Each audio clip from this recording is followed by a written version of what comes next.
Constitution does not tolerate such impediment. Okay, as for the government's assurance to prosecute. Okay. As for the dissents, they strike a tone of chilling doom that is wholly disproportionate to what the court actually does today, conclude that immunity extends to official discussions between the president and his attorney general, and then remand to the lower courts to determine in the first instance whether and to what extent Trump's remaining alleged conduct is entitled to immunity. The principal dissent's starting premise, why is the majority allowed to respond to dissents? Can dissents then respond to the response, or like, is this the final one written? Or silver lining. What is the silver lining? The principal dissent's starting premise that unlike speech and debate clause immunity, no constitutional text supports presidential immunity, is one that the court rejected decades ago as unpersuasive. And then they're citing to Fitzgerald again, which only speaks of civil immunity.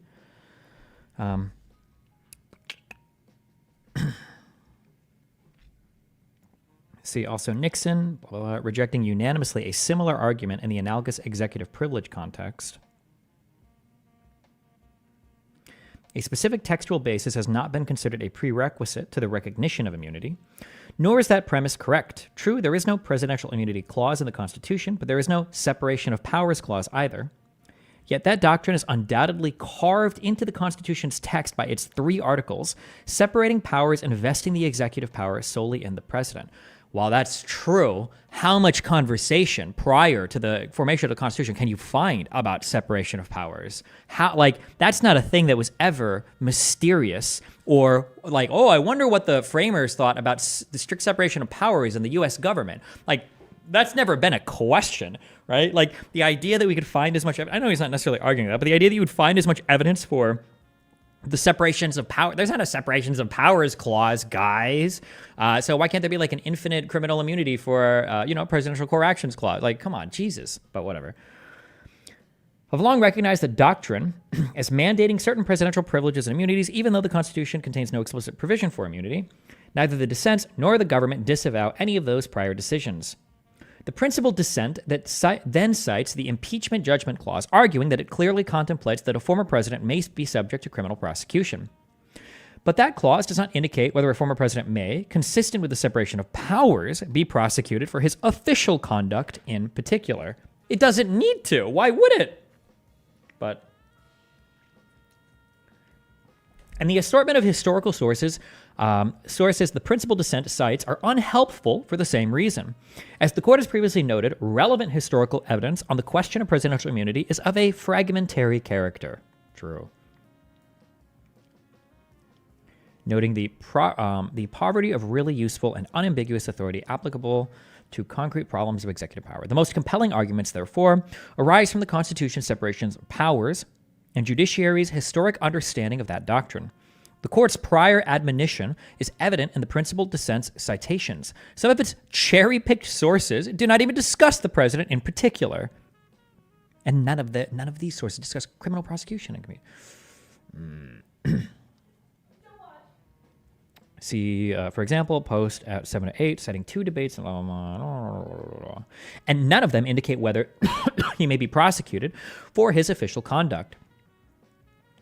The principal dissent's most compelling piece of evidence consists of excerpted statements of Charles Pinckney from an 1800 Senate debate. But those statements reflect only the now discredited argument that any immunity not expressly mentioned in the Constitution must not exist. See, blah, blah, blah. And Pinckney is not exactly a reliable authority on the separation of powers. He went on to state on the same day that it was wrong to give the nomination of judges to the president, an opinion expressly rejected by the framers. Given the framers' desire for an energetic and vigorous president, the principal dissent's view that the Constitution they designed allows all of his actions to be subject to prosecution, even the exercise of powers it grants exclusively to him, defies credulity. But the problem isn't that we're not talking about the exercising of powers it grants exclusively to the president. We're talking about doing criminal acts that aren't expressly empowered or that aren't expressly delegated to the president that he might do in lieu of his actual expressly delegated powers. I just feel like it's so silly. Like,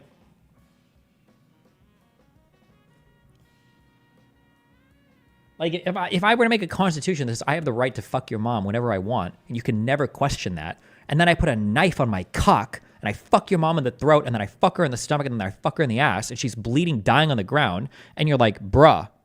And I go, sorry, I'm allowed to fuck your mom however I want. You actually have literally you fuck all that you can say, because I can fuck her any way that I want. You wrote that. Get bent, bitch. Right? It's just such a stupid, it's just such a weird way to, like, nobody here is talking about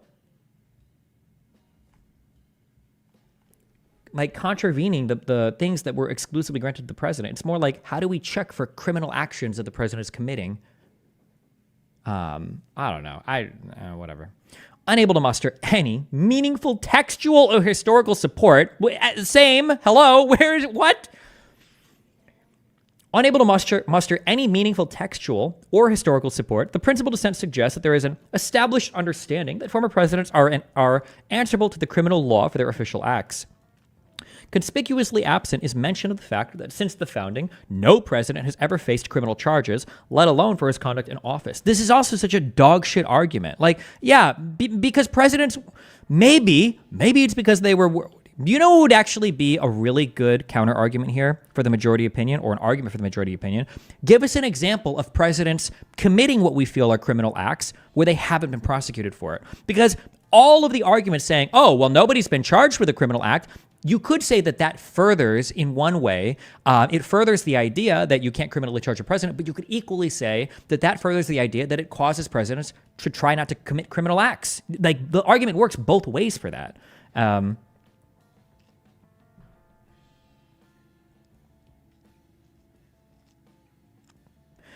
And accordingly, no court has ever been faced with the question of a president's immunity from prosecution. All that our nation's practice establishes on the subject is silence. Do you think in any of the opinions, the concurring or the majority, do they mention the fact that Nixon was pardoned? Or I guess they're just going to say, well, he was pardoned for unofficial acts, is what they would say, huh? Coming up short on reasoning, the dissents repeatedly level variations of the accusation that the court has rendered the president above the law. As before, that rhetorically chilling contention is wholly unjustified. Like everyone else, the president is subject to prosecution in his unofficial capacity. But unlike anyone else, the president is a branch of government, and the Constitution vests in him sweeping powers and duties.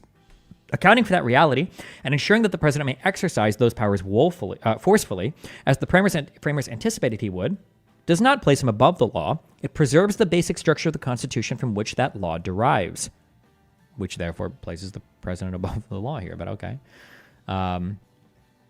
The dissent's positions, in the end, boiled down to ignoring the Constitution's separation of powers and the court's precedent, and instead fear-mongering on the basis of extreme hypotheticals about a future where the president feels empowered to violate federal criminal law. The dissents overlook the more likely prospect of an executive branch that cannibalizes itself, with each successive president free to prosecute his predecessors, yet unable to boldly and fearlessly carry out his duties for fear that he may be next. Well, hold on.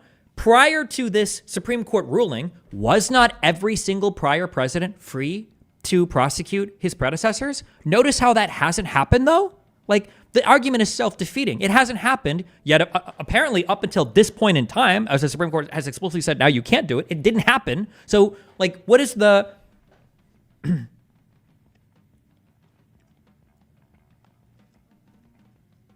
For instance, Section 371, which has been charged in this case, is a broadly worded criminal statute that can cover any conspiracy for the purpose of impairing, obstructing, or defeating the lawful function of any department of government.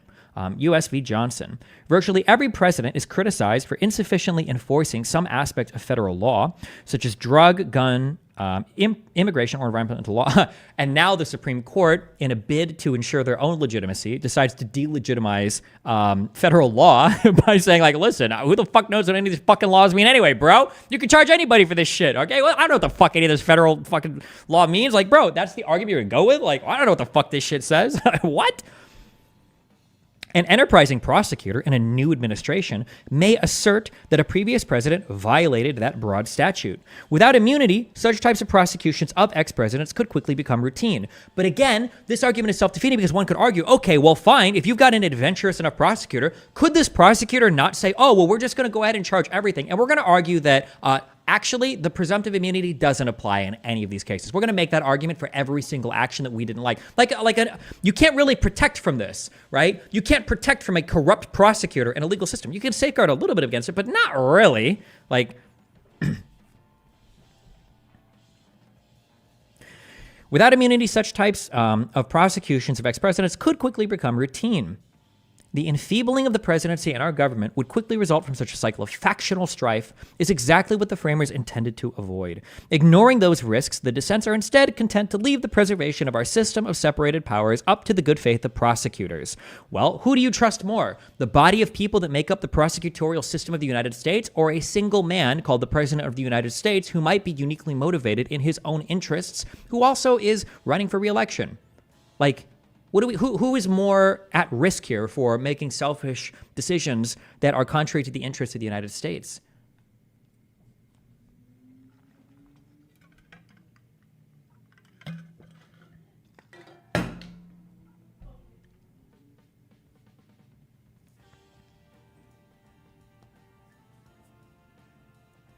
Finally, the principal dissent finds it troubling that the court does not designate any course of conduct alleged in the indictment as private. Despite the unprecedented nature of this case, the significant constitutional questions that it raises, its expedited treatment in the lower courts and in this court, and the lack of factual analysis in the lower courts, and the lack of briefing on how to categorize the conduct alleged, the principal dissent would go ahead and declare all of it unofficial. The other dissent, meanwhile, analyzes the case under comprehensive models and paradigms of its own concoction and accuses the court of providing no meaningful guidance about how to apply the new paradigm or how to categorize a president's conduct. It would have us exhaustively define every application of presidential immunity. Our dissenting colleagues exude an impressive infallibility. While their confidence may be inspiring, the court adheres to time-tested practices instead, deciding what it required to dispose of this case and remanding after reversing on a threshold question to obtain guidance from the litigants, the court below. And he cites Sotomayor, concurring in judgment. Good one. These guys are snarky.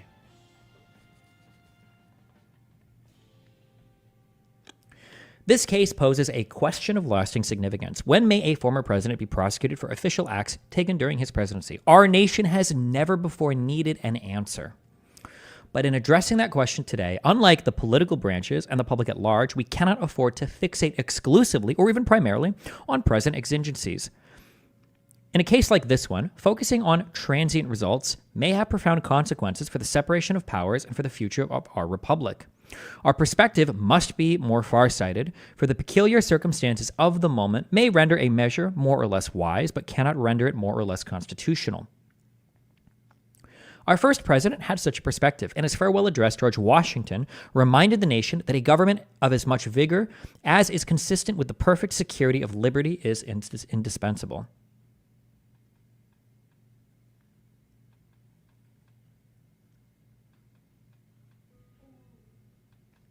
A government of as much vigor as is consistent with the perfect security of liberty is indispensable. Okay.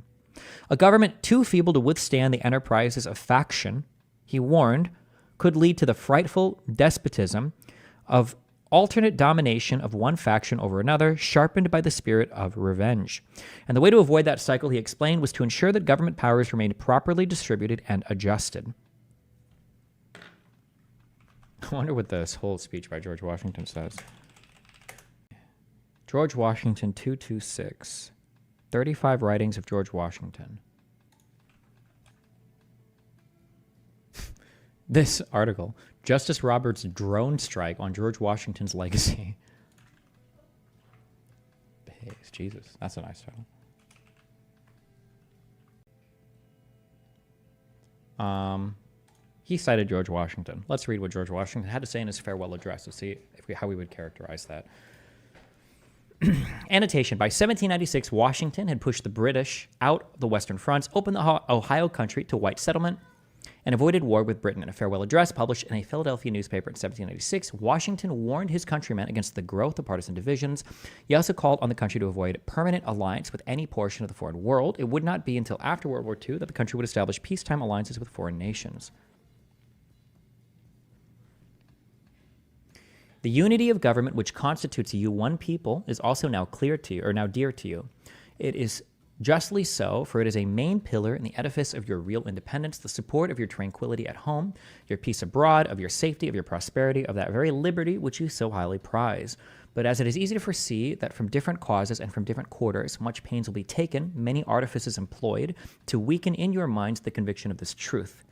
As this is the point in your political fortress against which the batteries of internal and external enemies will be most constantly and actively, though often covertly and insidiously directed, it is of infinite moment that you should properly estimate the immense value of your national union to your collective and individual happiness, that you should cherish a cordial, habitual, and immovable attachment to it, accustoming yourselves to think and speak of it as of the palladium of your political safety and prosperity, watching for its preservation with jealous anxiety, discountenancing whatever may suggest even a suspicion that it can in any event be abandoned, and indignantly frowning upon the first dawning of every attempt to alienate any portion of our country from the rest, or to enfeeble the sacred ties which now link together the various parts. Sorry, just reading stuff.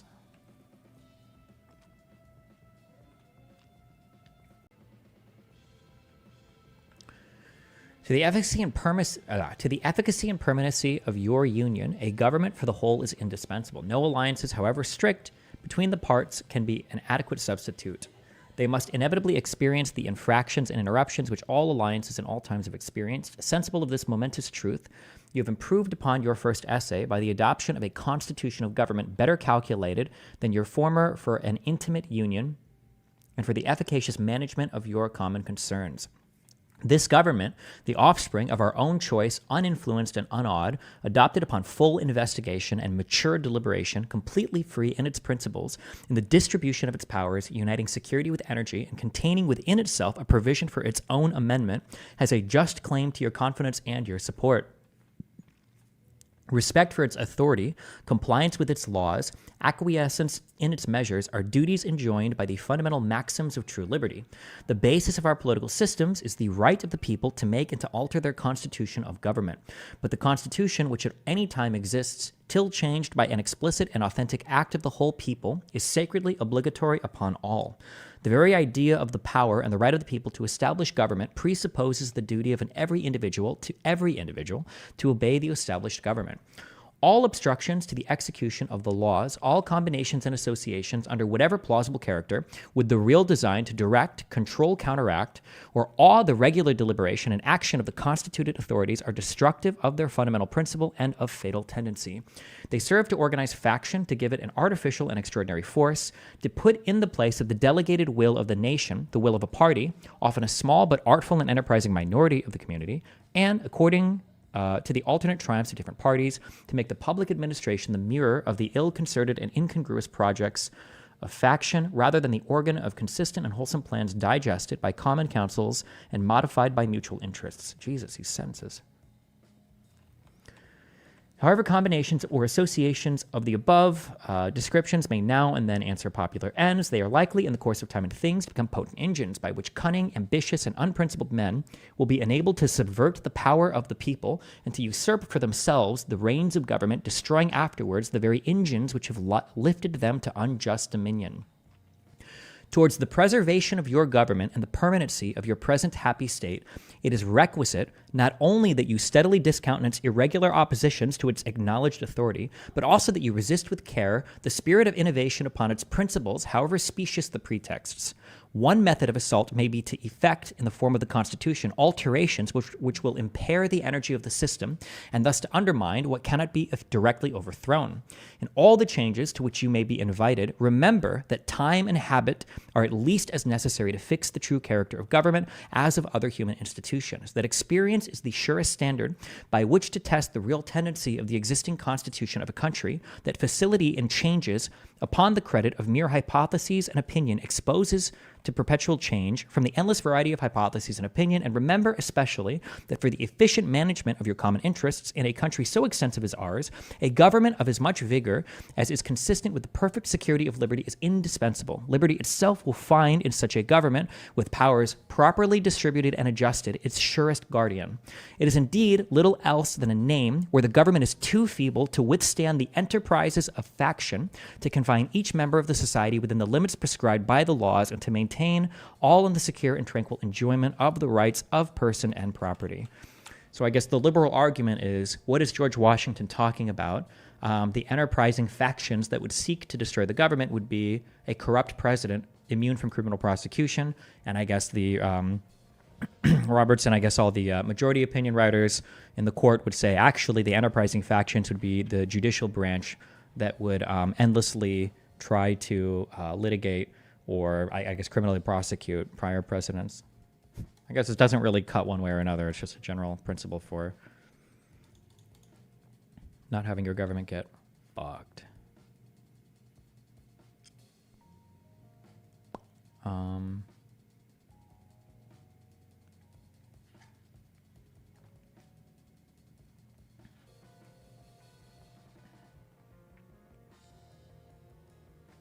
Yeah, Washington is kind of arguing against political parties here too, but I guess like in the original U.S., I don't think we envisioned having political parties, huh? I don't think so.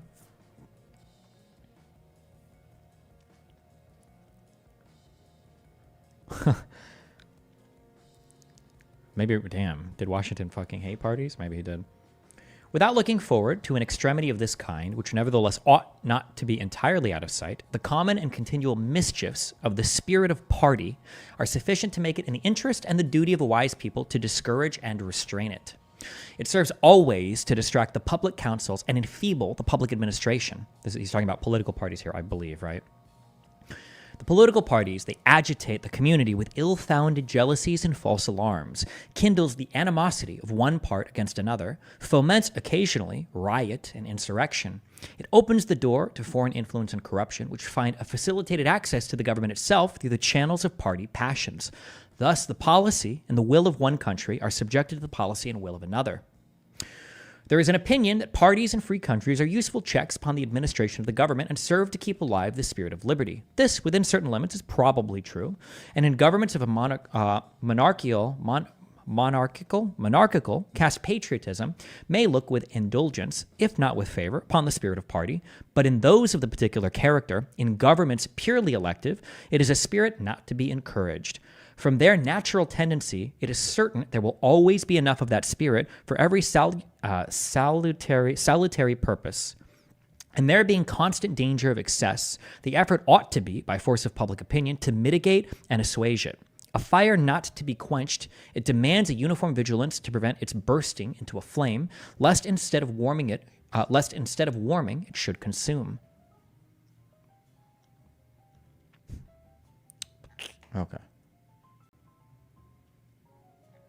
He doesn't like foreign allies either.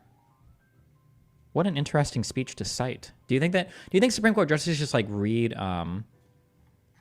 certain speeches that they have them in mind? I'm like, God, I can't wait to pull this fucking quote out. Or maybe in con law classes or whatever, maybe they teach, or maybe in some kind of legal classes, maybe they teach certain speeches, and like every law student at a certain school has heard this or whatever. I don't know. Who was your favorite founding father? I don't know, either Barack Obama or Ron Paul.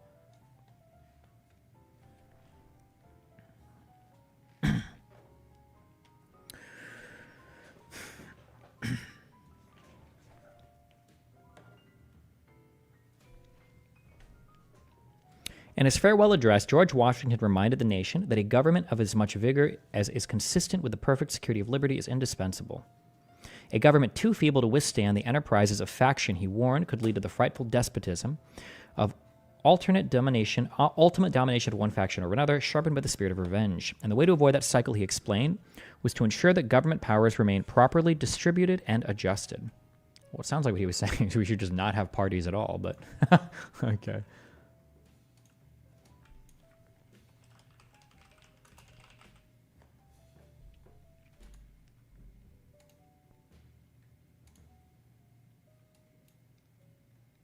But whatever. Okay. That's just, I don't feel like that was like the most relevant speech to link, but whatever. Okay. It is these enduring principles, I guess the general point maybe is kind of these enduring principles that guide our decision in this case. The president enjoys no immunity for his unofficial acts, and not everything the president does is official. The president is not above the law, but Congress may not criminalize the president's conduct in carrying out the responsibilities of the executive branch under the Constitution. Then why would you give absolute immunity just based on the relationship that the president has with somebody that he speaks with? I think that this entire yap here I think that all of this could work except for the fact that there is absolute immunity granted for some classes of presidential action, which, if all of this was just presumptive immunity, I could maybe get behind. I could understand at least a lot of this. Maybe I wouldn't say, I don't know if I'd agree with it, but I could at least understand the rationale here.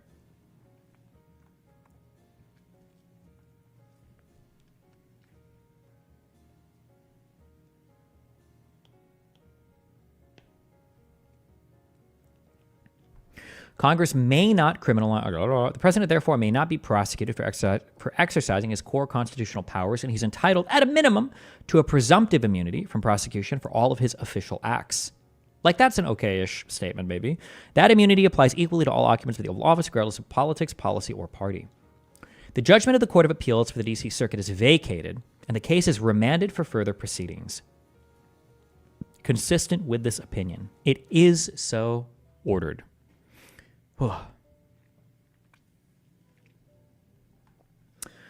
This was written by Chief Justice Roberts, right? Now we are going to read the first concurring opinion by Judge Thomas.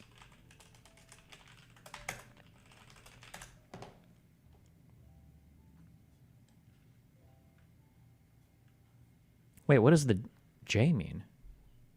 Hold on. Is this a middle initial, or does it just mean judge? Is the J for judge? Oh, justice. Jesus. As an Australian lawyer, the way these U.S. Supreme Court justices write is so painstaking. Really? I think the writing is nice. I think it's cool. Supreme Court of the United States. Clarence Thomas. Okay, Justice Clarence Thomas. We should look at pictures of these justices just so we have them in mind.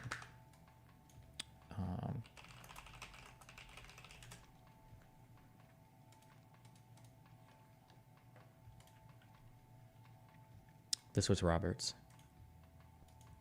Know his face. Wait. Hold on, I can't tell if this is a... I thought this was Assad.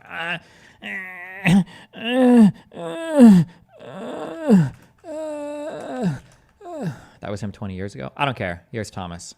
Boom. There you go.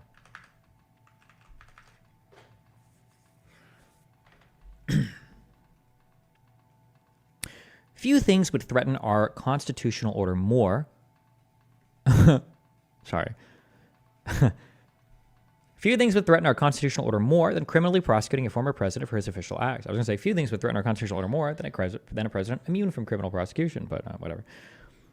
Fortunately, the Constitution does not permit us to chart such a dangerous course. As the court forcefully explains, the framers deemed an energetic executive essential to the security of liberty, and our system of separated powers accordingly insulates the president from prosecution for his official acts.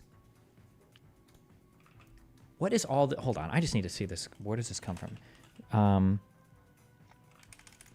Deemed an energetic executive. Is this really in regards to immunity, or is this just in regards to like all the powers afforded to the president? What is this quote originally from?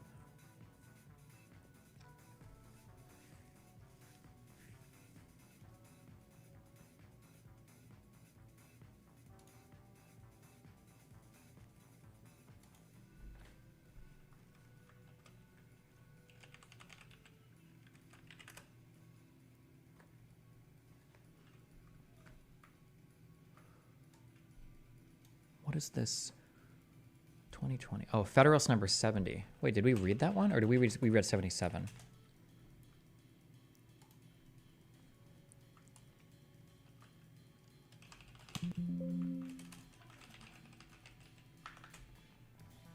To the people of the state of New York.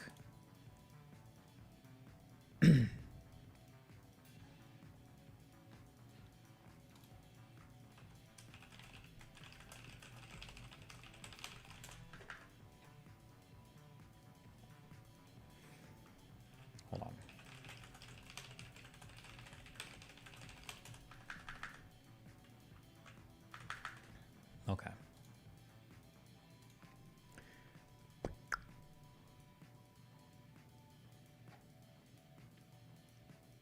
Bro, you're a sentence in. He's just stating general background truths that are needed for context. Holy fuck, omega lol.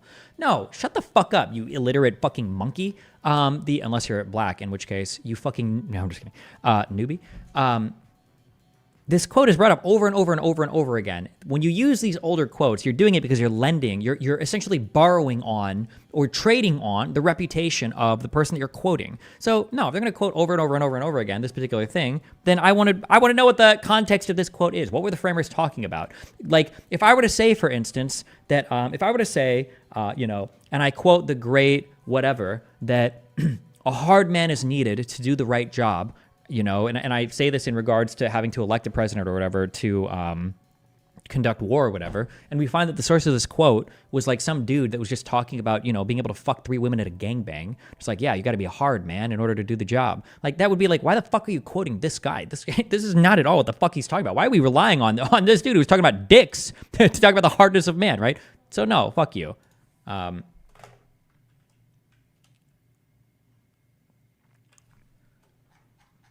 Now just for you, now we're going to read this. Fuck you. We're going to read the whole fucking thing. Get fucked. To the people of the state of New York, there is an idea. The Federalist Papers were basically just debating. The framers used cringy pseudonyms to debate people into accepting the federal government. They literally debated the USA into existence, okay? As we talk about how worthless. People like Hassan talk about how worthless debate is, because to him, debate was just basically killing whichever person wasn't as left as you wanted them to be when you were forming your countries. In the US, we did real debate, okay? They debated the whole government, okay, out of nothing into existence. Which is based. There is an idea, which is not without its advocates, that a vigorous executive is inconsistent with the genius of Republican government. Real quick. A republic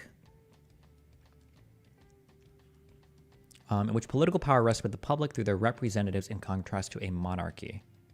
Okay. Republic just means that your officials are elected. Not, they don't come from God or from some authoritarian bullshit. Okay, republic, okay.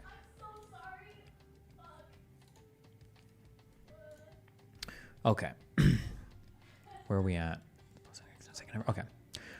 There is an idea, which is not without its advocates, that a vigorous executive is inconsistent with the genius of Republican government. The enlightened well-wishers to the species of government must at least hope that the supposition is destitute of foundation, since they can never admit its truth, without at the same time admitting the condemnation of their own principles. Energy in the executive is a leading character in the definition of good government. It is essential to the protection of the community against foreign attacks.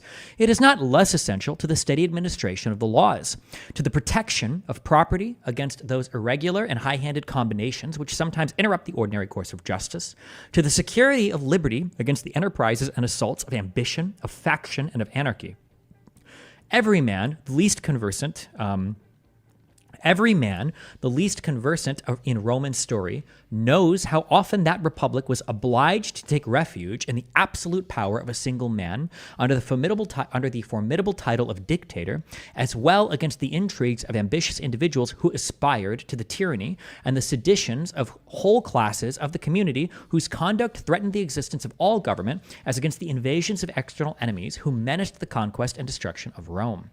In my country, every politician has immunity, and the only way to go to court is if more than 50% of members of parliament vote for it. Cool. There can be no need, however, to multiply arguments or examples on this head. A feeble executive implies a feeble execution of the government. A feeble executive is but another phrase for a bad execution, and a government ill executed, whatever it may be in theory, must be in practice a bad government. Taking it for granted, therefore, that all men of sense will agree in the necessity of an energetic executive, it will only remain to inquire what are the ingredients which constitute this energy. How far can they be combined with those other ingredients which constitute safety in the Republican sense? And how far does this combination characterize the plan which has been reported by the convention? The ingredients which constitute energy in the executive are unlimited criminal immunity from all judicial review. The energy is complete and total immunity from all forms of criminal prosecution. Base. Well, there we go. We're done. Certainly that's going to come up here. The ingredients which constitute energy in the executive are, first, unity, secondly, duration, thirdly, an adequate provision for its support, fourthly, competent powers. So for quoting this, you would probably look here in the adequate provision for its support to argue that, oh, well, this is why they thought in a vigorous executive or whatever, right? Or should be immune from these types of criminal review or judicial review.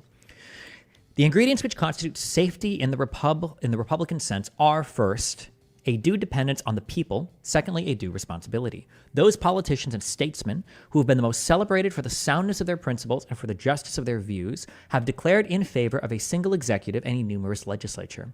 They have, with great propriety, considered energy as the most necessary qualification of the former, and have regarded this as most applicable to power in a single hand, while they have, with equal propriety, considered the latter as best adapted to deliberation and wisdom, and best calculated to conciliate the confidence of the people and to secure their privileges and interests. That unity is conducive to energy will not be disputed. Decision, activity, secrecy, and dispatch will generally characterize the proceedings of one man in a much more eminent degree than the proceedings of any greater number, and in proportion as the number is increased, these qualities will be diminished. They want decision, action, secrecy, and dispatch. The unity may be destroyed in two ways, either by vesting the power in two or more magistrates of equal dignity and authority, or by vesting it ostensibly in one man, subject, in whole or in part, to the control and cooperation of others in the capacity of counselors to him. Of the first, the two consuls of Rome may serve as an example. Of the last, we shall find examples in the constitution of several of the states, New York and New Jersey. If I recollect right, are the only states which have entrusted the executive authority wholly to single men. Both these methods of destroying the unity of the executive have their partisans, but the votaries of an executive council are the most numerous. They are both liable, if not equal, to similar objections and may in most lights be examined in conjunction.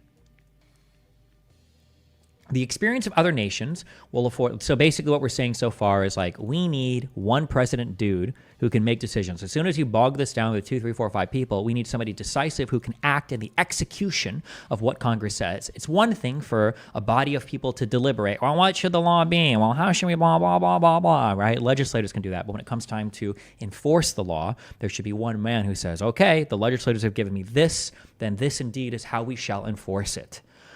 Now one thing I'm really curious about, reading this Federalist paper and I guess maybe considering the strength of the executive that's kind of been laid out in an unrelated way here in this decision, in the Supreme Court decision, how do they justify overturning Chevron, saying, well, actually, we said the executive was in some ways really strong, but actually needs to be incredibly limited by congressional legislation here. I wonder, wait,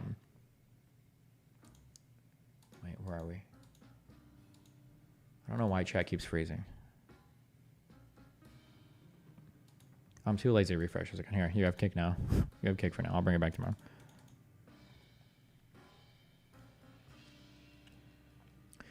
The experience of other nations will afford little instruction on this head.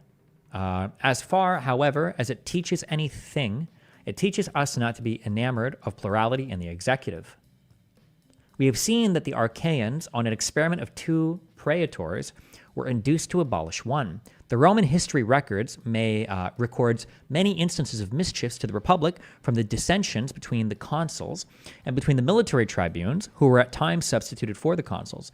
But it gives us no specimens of any particular advantages derived to the state from the circumstance of the plurality of those magistrates. That the dissensions between them were not more frequent or more fatal is a matter of astonishment, until we advert to the singular position in which the Republic was almost continually placed, and to the prudent policy pointed out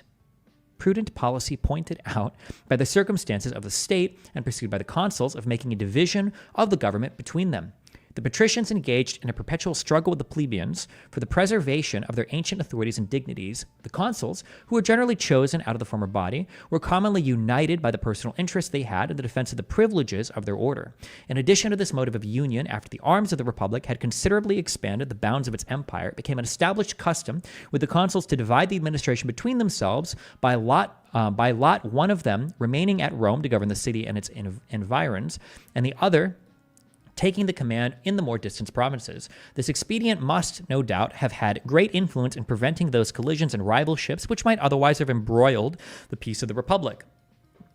So this is an example where, like, okay, fine, sometimes the executive is split, but even when the executive is split, all they do is they just go be singular executives after dividing it into different administrative states, essentially. By quitting the dim light of historical research, attaching ourselves purely to the dictates of reason and good say, I don't know what the fuck that means. Oh, good sense, I think is typoed. We shall discover much greater cause to reject than to approve the idea of plurality in the executive under any modification whatever. Wherever two or more persons are engaged in any common enterprise or pursuit, there is always danger of difference of opinion. If it be a public trust or office in which they are clothed with equal dignity and authority, there is peculiar danger of personal emulation and even animosity. From either, and especially from all these causes, the most bitter dissensions are apt to spring.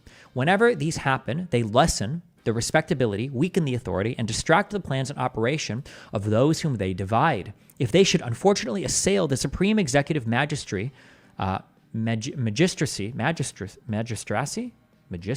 of a country consisting of a plurality of persons, they might impede or frustrate the most important measures of the government in the most critical emergencies of the state.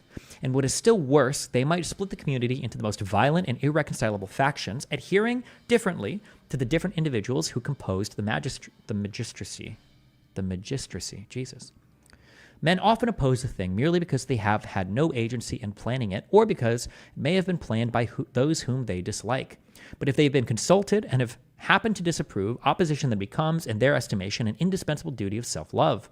They seem to think themselves bound in honor, and by all the motives of personal infallibility, to defeat the success of what has been resolved upon contrary to their sentiments. Men of upright, benevolent tempers have too many opportunities of remarking with horror to what desperate lengths this disposition is sometimes carried, and how often the great interests of society are sacrificed to the vanity, to the conceit, and to the obstinacy of individuals who have credit enough to make their passions and their caprices interesting to mankind.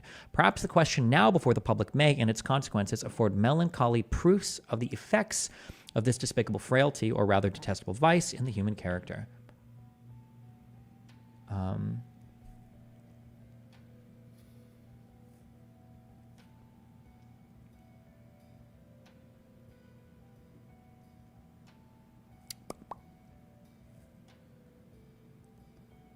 Okay. Wait, what are we doing here? Why is this guy? Oh.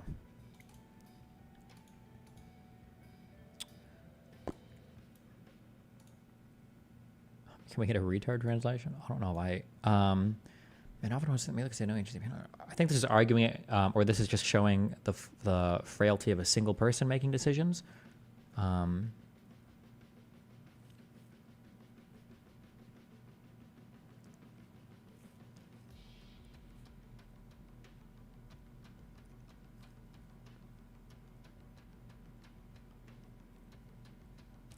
Just basically saying how a good politician can fuck everybody over on their own personal gain or whatever.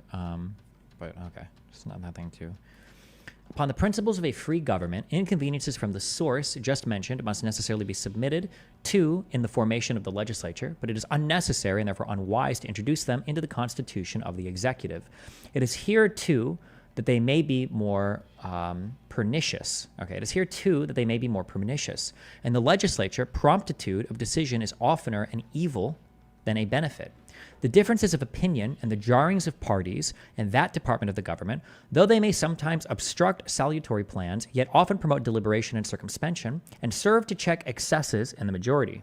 That's just saying here that, like, okay, well, in the legislature, you don't want decisive action. You do want them deliberating a lot. If the legislature is moving too quickly, there might be really bad things happening.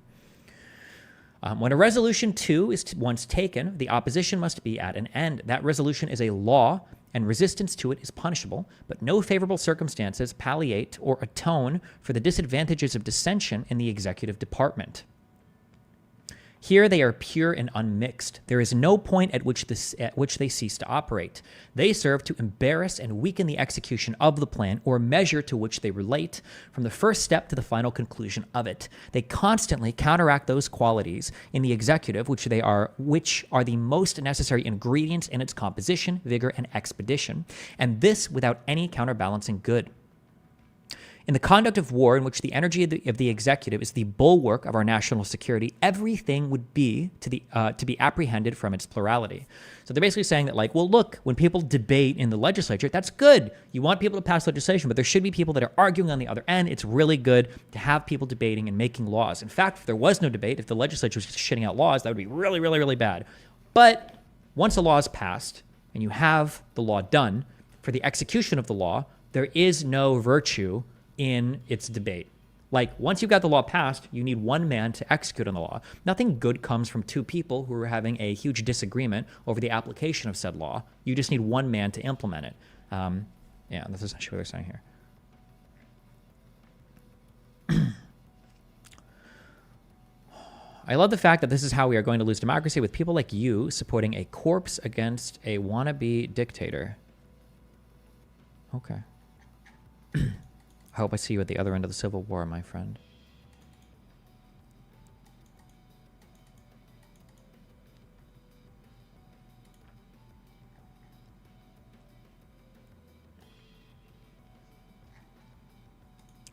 It must be confessed that these observations apply with principal weight to the first case supposed, that is, to a plurality of magistrates. When they say magistrates, they just mean like president, basically, a person administering the execution of the law. Or executing the law, I should say, to a plurality of magistrates of equal dignity and authority, a scheme, the advocates for which are not likely to form a numerous sect, but they apply, though not with equal, yet with considerable weight to the project of a council whose concurrence is made constitutionally necessary to the operations of the ostensible executive. An artful cabal in that council would be able to distract and to enervate the whole system of administration. If no such cabal should exist, the mere diversity of views and opinions would alone be sufficient to tincture the exercise of the executive authority with a spirit of habitual feebleness and dilatoriness. Basically just we can't have a divided executive. But one of the weightful objections to a plurality in the executive, and which lies as much against the last as the first plan, is that it tends to conceal faults and destroy responsibility. Responsibility is of two kinds, to censure and to punishment. The first is the more important of the two, especially in an elective office. Man, in public trust, will much oftener act in such a manner as to render him unworthy of being any longer trusted than in such a manner as to make him obnoxious to legal punishment. But the multiplication of the executive adds to the difficulty of detection in either case. It often becomes impossible, amidst mutual accusations, to determine on whom to blame, or the punishment of a pernicious measure or series of pernicious measures ought really to fall. It is shifted from one to another with so much dexterity and under such plausible appearances that the public opinion is left in suspense about the real author. The circumstances which may have led to any national miscarriage or misfortune are sometimes so complicated that, where there are a number of actors who may have had different degrees and kinds of agency, though we may clearly see upon the whole that there has been mismanagement, yet it may be impractical to pronounce to whose account the evil which may have been incurred is truly chargeable. This is basically saying that, like, if you were to try to consider if a president is making a mistake due to, what did it say? Basically, are you doing something that's bad publicly, or are you doing like a criminal act, essentially? It can be hard to differentiate between those two things. Quote, I was so overruled by my counsel. The counsel were so divided in their opinions that it was impossible to obtain any better resolution on the point, end quote. These and similar pretexts are constantly at hand, whether true or false. And who is there that will either take the trouble or incur the odium of a strict scrutiny into the secret springs of the transaction? Should there be found a citizen zealous enough to undertake the unpromising task, if there happens to be a collusion between the parties concerned, how easy it is to clothe the circumstances with so much ambiguity as to render it uncertain what was the precise conduct of any of those parties. Ooh, I wonder if this is quoted in any of the in any of this, because I feel like this whole paragraph here speaks way better to the hazards of Criminal prosecution.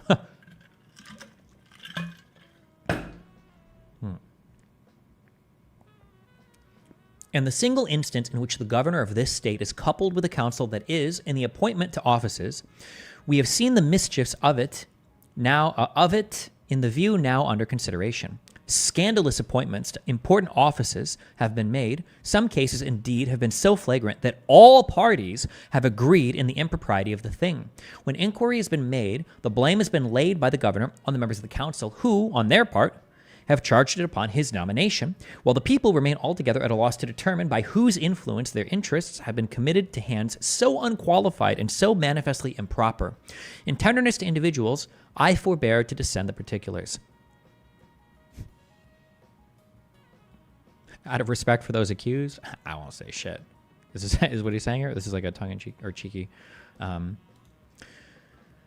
It is evident from these considerations that the plurality of the executive tends to deprive the people of the two greatest securities they can have for the faithful exercise of any delegated power. First, the restraints of public opinion, which lose their efficacy, as well on account of the division of the censure attendant on bad measures among a number, as on account of the uncertainty on whom it ought to fall.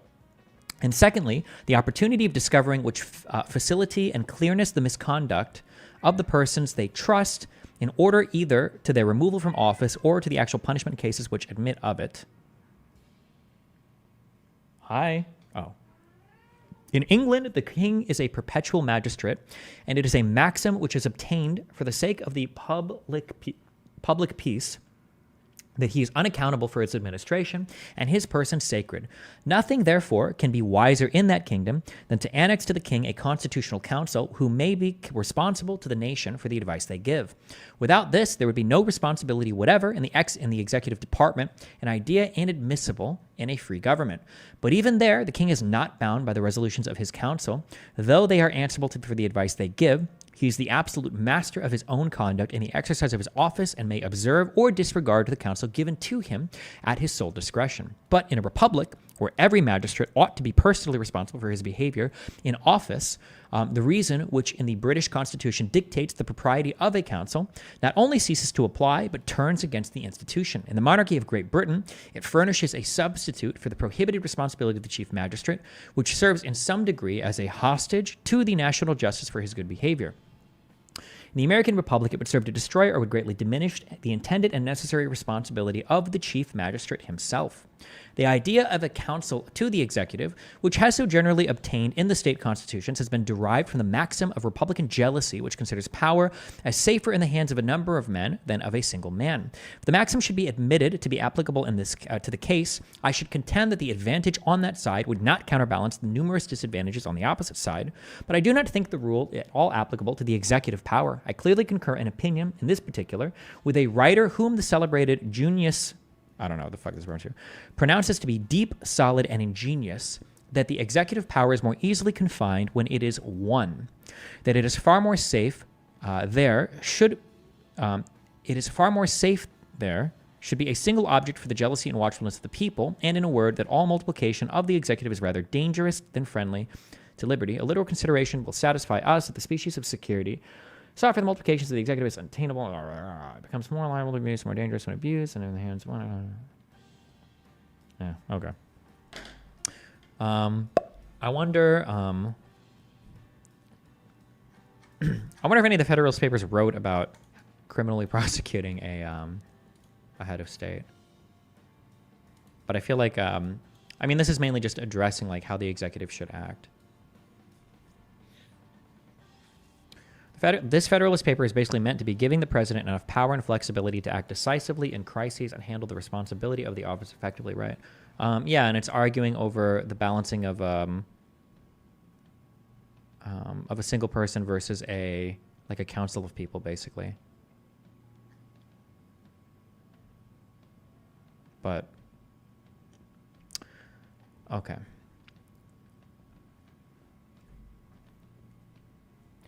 Whew. We're on 53 of 119. Jesus.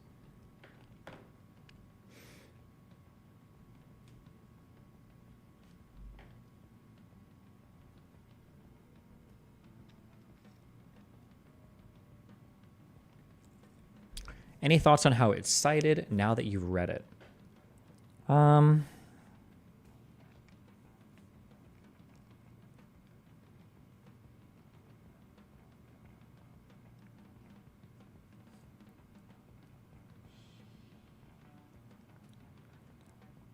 think it's cited actually pretty well. I'll reread Justice Thomas's opening paragraph. Few things would threaten our constitutional order more than criminally prosecuting a former president for his official acts. Fortunately, the Constitution does not permit us to chart such a dangerous course. As the court forcefully explains, the framers had deemed an energetic executive essential to the security of liberty, and our system of separated powers accordingly insulates the president from prosecution for his official acts. Do I? That paper was essentially talking about how you can't divide up power in the executive because they would constantly be fighting over themselves and it would undermine the executive. But would a challenge from another branch of government be the same thing? I don't know. I'll give it a 50-50, actually. I'm not sure. I'll give it a 50-50 on it. To conclude otherwise would hamstring the vigorous executive that our Constitution envisions. While the separation of powers may prevent us from righting every wrong, it does so in order to ensure that we do not lose liberty. I write separately to highlight another way in which this prosecution may violate our constitutional structure. In this case, the Attorney General purported to appoint a private citizen as special counsel to prosecute a former president on behalf of the United States. But I am not sure that any office for the special counsel has been established by law as the Constitution requires. By requiring that Congress create federal offices by law, the Constitution imposes an important check against the president. He cannot create offices at his pleasure. If there is no law establishing the office that the special counsel occupies, then he cannot proceed with this prosecution. A private citizen cannot criminally prosecute anyone, let alone a former president. Oh, nice. He's just going to challenge. This is written in concurrent. Concurrent? Is that a word? It's a concurring opinion. This doesn't count for anything, right? Like, this wouldn't go. This wouldn't actually, like, do anything, would it? Do you think it's a valid concern to say that this decision can end democracy? I think that democracy in the United States is robust enough that no single act can end it. But it seems to be going in a direction of giving an undue amount of power to the executive that I don't think there's good justification for. We must conclude that a duration of 4 years for the Chief Magistrate of the Union is a degree of permanency far less to be dreaded in that office than a duration of 3 years for a corresponding office in a single state. Let's conclude the ratio. Okay, this had to do with something else. I shouldn't have started there. Sorry. The president of the United States would be liable to be impeached, tried, and upon conviction of treason, bribery, or other high crimes or misdemeanors, removed from office, and would afterwards be liable to prosecution and punishment in the ordinary course of law.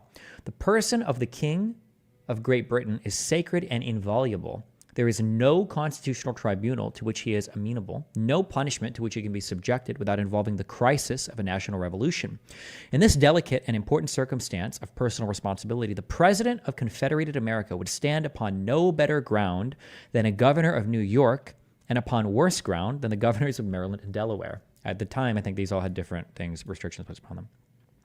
The President of the United States is to have power to return a bill, which shall have passed the two branches of the legislature for reconsideration. The bill so returned becomes law.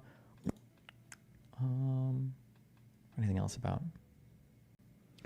Secondly, the president is to be commander-in-chief of the Army and Navy of the United States. Do you ever notice how none of these guys in the 1700s, none of them ever fucking refer to our Air Force? Do you think that there was like an intentional reason for that? Or do you think they intended for like the Air Force to be controlled by like a second?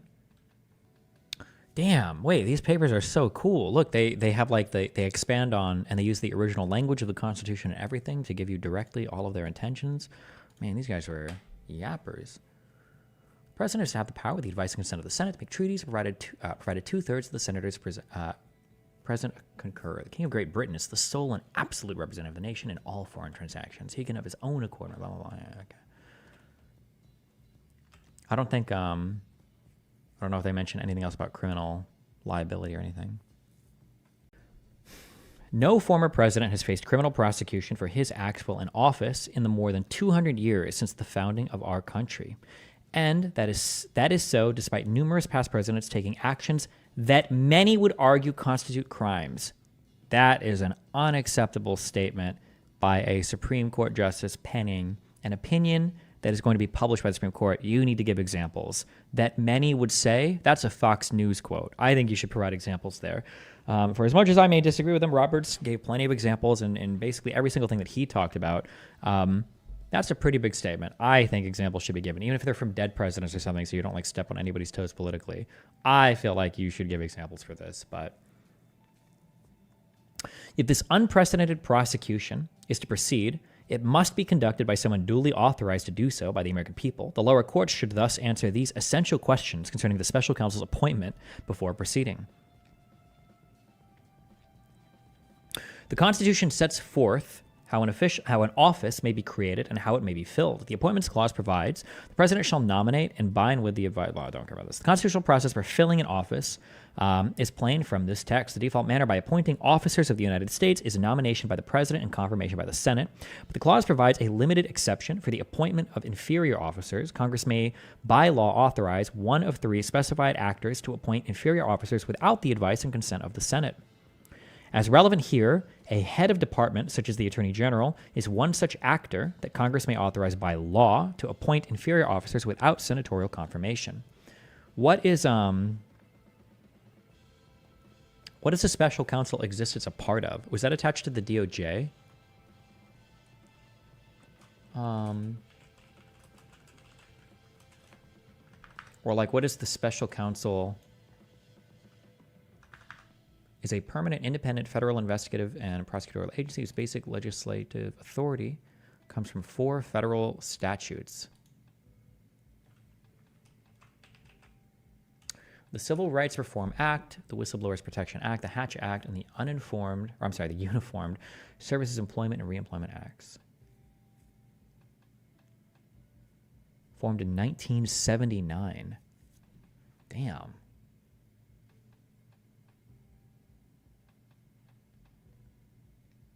And Thomas is saying that this should be abolished because there was no... Wait, or is the office of special counsel different than the appointment of special counsel? Wait, where's Pisco? Fuck.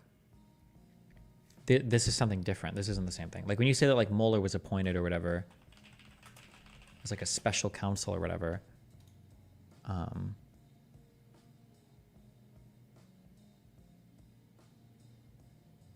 This is not the same thing as the United States Office of Special Counsel. This is a different thing, right? Is a lawyer appointed to investigate, prosecute a particular case of suspected wrongdoing for which a company exists for the usual prosecuting authority. The limitation on the president's power to create offices grew out of the founders' experience with the English monarchy. The king could wield significant power by both creating and filling offices as he saw fit. He was emphatically and truly styled the Fountain of Honor.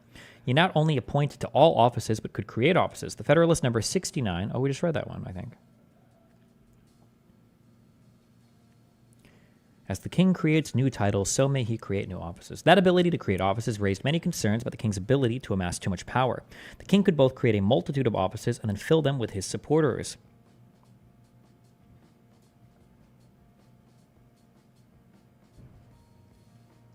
In fact, one of the grievances raised by the American colonists in declaring their independence was that the king had erected a multitude of new offices and sent hither swarms of officers to harass our people and eat out their substance. From the Declaration of Independence. The founders thus drafted the Constitution with evidently a great inferiority in the power of the president, in this particular, to that of the British king.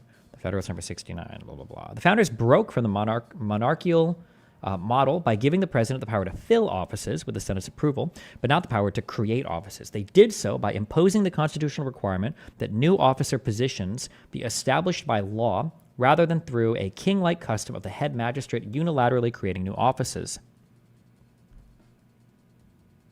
The Constitution thus gives Congress broad authority to establish and organize the executive branch. By keeping the ability to create offices out of the president's hands, the founders ensured that no president could unilaterally create an army of officer positions to then fill with his supporters. Instead, our Constitution leaves it in the hands of the people's elected representatives to determine whether new executive offices should exist. Where does the special counsel or the special investigators, where do these people come from? Like, how are they created, I guess? the United States, a special counsel or special prosecutor is a lawyer appointed to investigate, appointed by who? The president, the DOJ? Might be handled by a special prosecutor rather than by an ordinary prosecutor, otherwise be in the position of investigating his or her own superiors. Special prosecutors have also handled investigations into those connected to the government but not in a position, directly authority, just for cabinet secretaries or elected campaign. Well, the most prominent special prosecutors have been those appointed since the 1870s to investigate presidents and those connected with them. The term can also be used for anyone. Okay.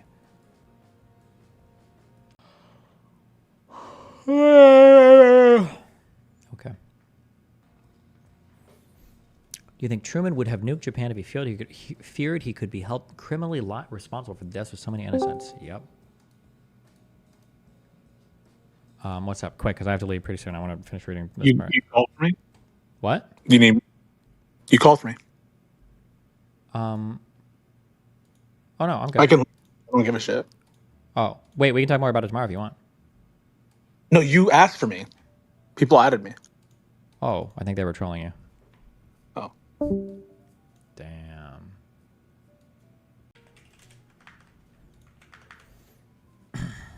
You did earlier. Wait, did I earlier? Did I ask him for what?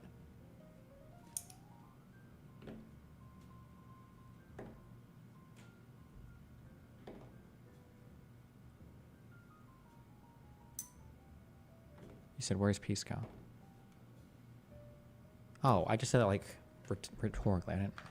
Fuck you guys. Okay. I'm good on this. Okay. Okay.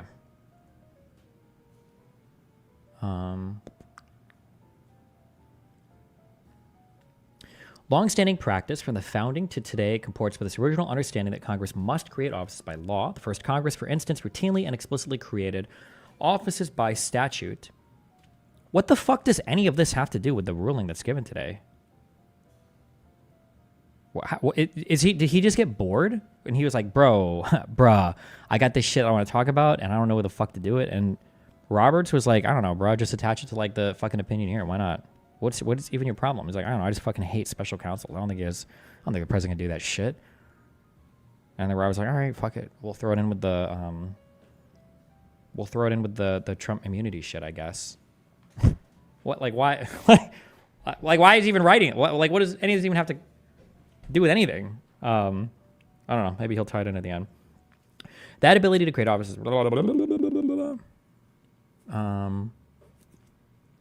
Founders broke from this monarchical role by giving the president some huge dick. Long-standing practice from the founding of today to today. The first Congress, for instance, routinely and explicitly created offices by statute.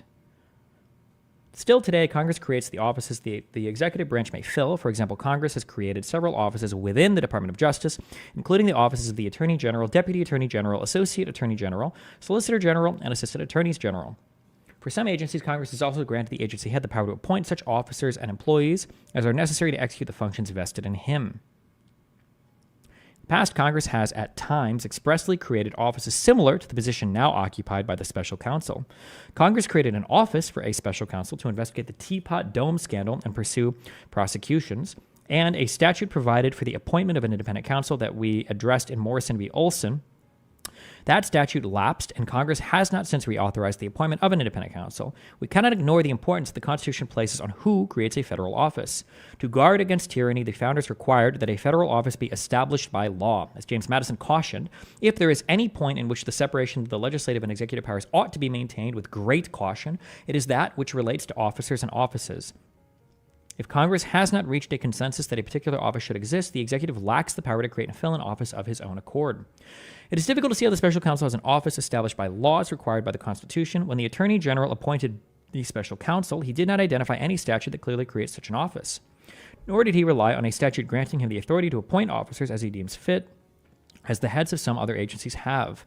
Instead, the Attorney General relied upon several statutes of a general nature. None of the statutes cited by the Attorney General appears to create an office for the special counsel. Is any of this relevant to anything?